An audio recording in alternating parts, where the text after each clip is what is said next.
નમસ્કાર દર્શક મિત્રો, હું નીતિન પટેલ. તમે જોઈ રહ્યા છો સમાચાર મેં આગળ ન્યૂઝ. હવે જોઈએ આજના સમાચાર. મહેસાણા જિલ્લાનું વિજાપુર અને તેનો કાંઠા વિસ્તાર જે ઉત્તમ ગુણવત્તાના બટાકા માટે જાણીતો છે, ત્યાં આજે ખેડૂતોની સ્થિતિ અત્યંત દયનીય બની છે.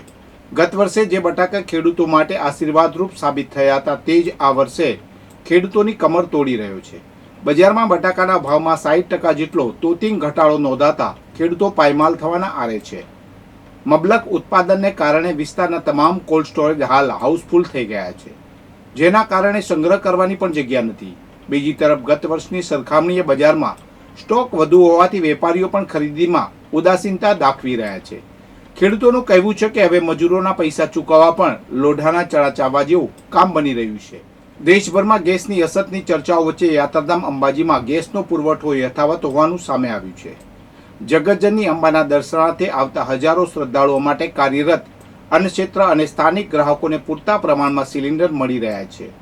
હાલમાં ઓનલાઈન સર્વર ડાઉન હોવાને કારણે માત્ર બુકિંગ પદ્ધતિમાં ફેરફાર કરાયો છે, પરંતુ પુરવઠામાં કોઈ ઘટાડો થયો નથી.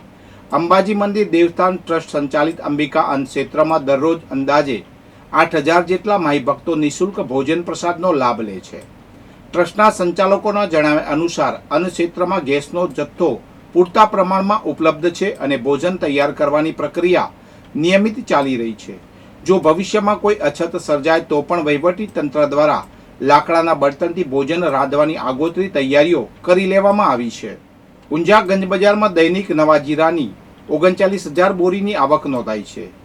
બોલ્ડ સુપર કચ્છ રાજસ્થાન જીરાના ભાવ મણે ₹4200 થી 4600 રહ્યા હતા.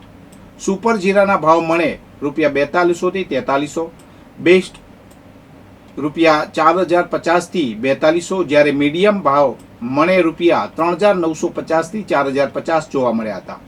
એવરેજ જીરાના ભાવ મણે ₹3,900 થી 3,950 સુધીના નોંધાયા હતા. જૂના જીરાના ભાવ મણે ₹3800 થી 3950 સુધીના જોવા મળ્યા હતા. ઊંઝામાં માં ઉમા મલ્ટી સ્પેશિયાલિસ્ટ હોસ્પિટલ દ્વારા પોલીસ જવાનો માટે એક નિઃશુલ્ક મેડિકલ કેમ્પનું આયોજન કરવામાં આવ્યું હતું.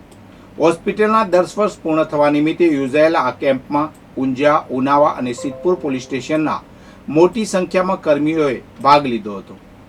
ઊંઝા શહેરની જાણીતી માં ઉમા મલ્ટી સ્પેશિયાલિસ્ટ હોસ્પિટલે પોતાના સફળતાના 10 વર્ષ પૂર્ણ થવાના અવસરે આ સેવા કાર્ય હાથ ધર્યું હતું.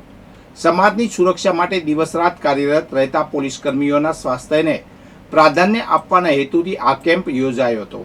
આ કાર્યક્રમમાં ઊંઝા અને ઉનાવા પોલીસ સ્ટેશનના પોલીસ ઇન્સ્પેક્ટર ખાસ ઉપસ્થિત રહ્યા હતા. તેઓએ હોસ્પિટલની આ પહેલને બિરદાવી હતી અને જણાવ્યું હતું કે સતત ફરજ પર રહેતા પોલીસ જવાનો માટે આવા હેલ્થ ચેકઅપ કેમ્પ અત્યંત અનિવાર્ય અને ઉપયોગી છે. કડી તાલુકાના રાજપુરમાં પ્રેમ સંબંધ ચાલુ રાખવાનો ઇનકાર કરતા એક 47 વર્ષીય મહિલાની છરીના ઘા ઝીકી હત્યા કરવામાં આવી છે.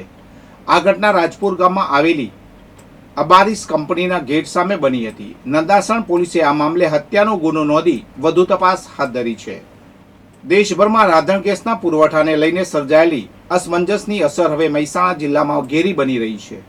જિલ્લાની ગેસ એજન્સીઓ બહાર વહેલી સવારથી જ ગ્રાહકોની લાંબી લાઈનો જોવા મળી રહી છે.